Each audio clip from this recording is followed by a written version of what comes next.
Hello and welcome to another Prof episode. In this episode, cover Dr. Arthur Schaafsma. Dr. Schaafsma is a researcher at Ridgetown who specializes in the management of diseases and insects within a crop setting. Within Ridgetown, he teaches insects and disease management within the Agriculture Diploma program. And for this episode, we'll be covering a paper written by him. Let's get started.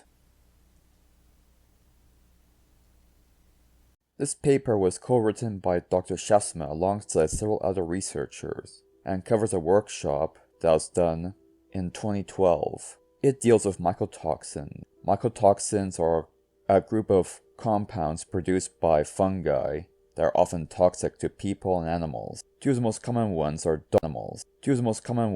dawn and vomit toxin. The latter causes vomiting, and if memory serves me correctly, cancer, while the former causes liver failure. For this episode, we'll be touching upon how sampling and analysis of these mycotoxins are done, how toxicology is evaluated, and most importantly, how they're managed. Let's get started.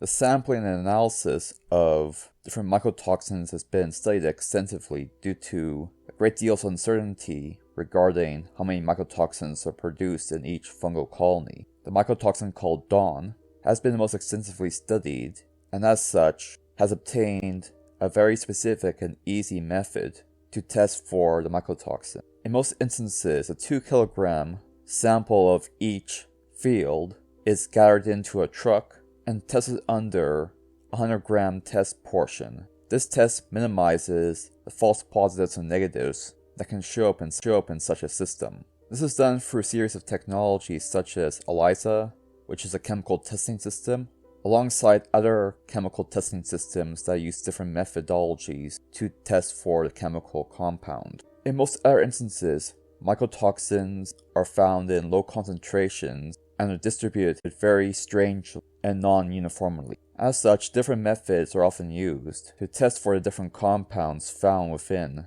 fungal infected materials. Now onto toxicology. The early studies of mycotoxins was in 1937. And building upon these lessons and analyses regarding different outbreaks of death, it was found that most of these deaths born from foodborne illnesses were a product of ingestion of aflatoxins and cytosolic acid.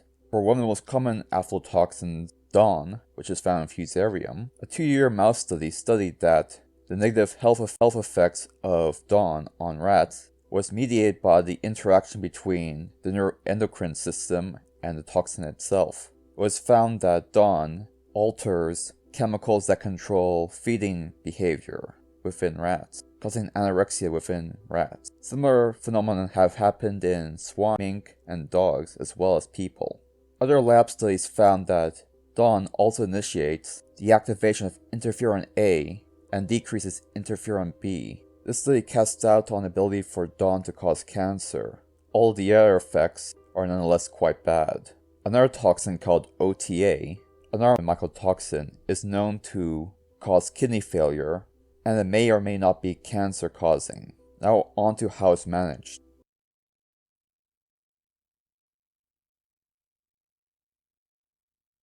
Most of these mycotoxins are found in Fusarium. Hence the constant use of fungicides to manage Fusarium in order to keep the population of the fungal colony down, as well as the mycotoxin itself. The fungus becomes much more active on damaged kernels, which is why Bt crops are often used. Because caterpillars that feed on the corn crop create damaged kernels, which are more easily infected with the fungus. There's also been extensive breeding and study of different land races and exotic materials to find genes and QTLs related to the breeding and cloning of different varieties so that resistant genes can be integrated into modern varieties. One consequence is the higher the resistance of their crop, the lower the yield. In addition, the high turnover of corn hybrids renders testing for new varieties very time and cost consuming. As a consequence, in high-risk regions, most of the work has been done in keeping susceptible out of such regions. Currently, the combination of fungicides such as metronidazole and prothioconazole I'm definitely mispronouncing those two fungicides, my apology, in combination with less susceptible hybrids, has kept the population of Fusarium, and by proxy their mycotoxins, very low. This has been especially true for the Great Lakes region within Ontario. The biggest problem comes in swine production because corn is often fed to pigs, of course. In 2011, it was found that 40% of all grain samples from Ontario regarding corn grain had dawn contamination. Fusarium infection is based on the resistance of the hybrid and the nature of the environment. This is because resistance to Fusarium is quantitative in nature, controlled by many genes. This, in combination with the structure of mycotoxin production within fungal populations, makes it difficult to manage, and will likely continue because farmers are oftentimes selecting high-yielding hybrids rather than resistant ones that may have lower yield but lower disease intensity. Nonetheless, higher-yielding varieties with lesser and lesser susceptibility have been developed, with some new inbred lines used to make F1 hybrids having pretty decent resistance to multiple diseases, which includes Fusarium.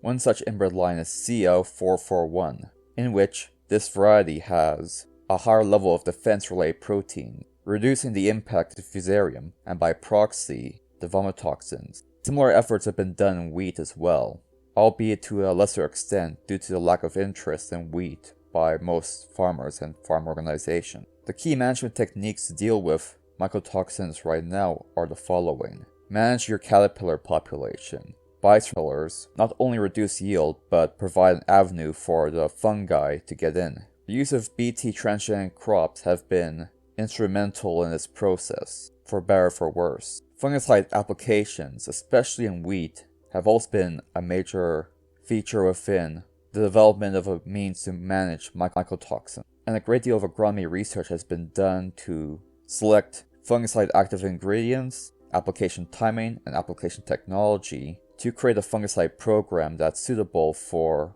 managing Fusarium in wheat. A similar level of interest has been done for corn as well, although it's much more difficult in corn than it is in wheat, due to the susceptibility stage for corn being longer than wheat is. As such, there's great interest in developing systemic fungicides that have a longer shelf life within the plant itself to keep the fungus at bay. As for post-harvest management of the disease and its toxins, the most common ways to manage it include sanitation practices, timely harvest, and careful grain handling to avoid damage, and very well-controlled moisture and temperature conditions within the storage facility, and the removal or destruction of all infected kernels. In certain instances, ozone is pumped into the storage facility to slow down the growth or destroy the growth of various Fusarium colonies. There's also been research into trying to find a way to bind these toxins to make them non-bioavailable. There's very little research into it, and most of these experiments are on only experimental conditions, and as of right now, none are used commercially. Well, that about covers everything. Thank you for watching.